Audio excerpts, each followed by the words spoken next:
Welcome back, beer tubers. Ryan here, back with another episode of San Diego Beer Vlog. Thanks for joining me. Gonna be looking at a beer from Southern Tier today. This is part of their Blackwater series, and this is Oat, their Imperial Oatmeal Stout, 10.8%.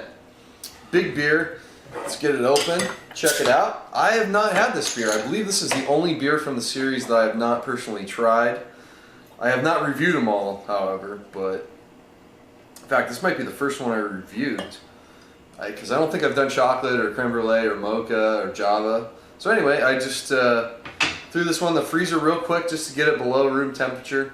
Probably drinking it around like upper 50s, maybe almost 60 degrees. Yeah, it pours out pitch black, half a finger of, it's pretty light brown head on there, kind of khaki colored. Some legs in there, that 10.8%, definitely factoring in. Let's get the aroma. It's got a lot of dark fruits. There's certainly like hints of chocolate.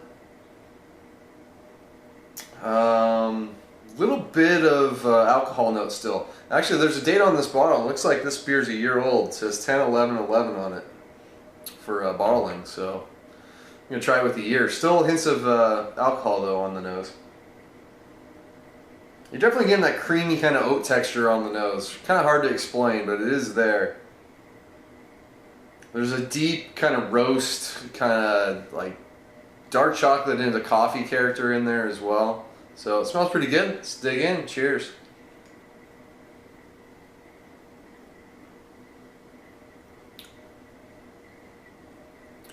Oh, that's nice. Big, silky, creamy body. Clearly those oats are factoring in.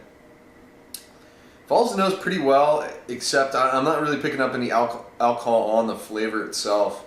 Wow, very, like I said, just creamy, silky, smooth beer. Pretty easy drinking stuff for 10.8%. But let's sip on it a bit more, come back with some tasting notes. So up front, you hit with a lot of sweetness. Big, sweet caramel notes are kind of the first thing that hit me, followed by some darker fruits. Get this raisin character. It's nicely prominent. Then there's a lot of chocolate coming into play. Milk chocolate, dark chocolate. You know, in the middle you get this kind of chocolate covered raisin character. The finish, you start to get some of that more burnt, you know, roasty coffee notes towards the end, along with that nice, you clearly taste the oats in there at the finish as well. Just that kind of adds that toasted, you know, oat character to the mix. You know, underlying all that's just a bit of a breadiness, but the beer is initially very sweet, but it actually dries out quite nicely. I think the alcohol is helping out. They do hop it with, let's see, it was Willamette and Columbus. So there is enough of a hop character in there to keep it from becoming too cloying.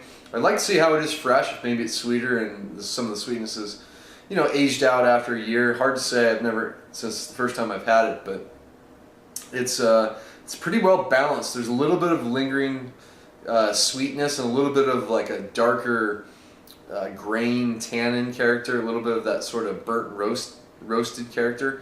I believe they're using some flake barley in there, so that I think also helps out with the mouthfeel.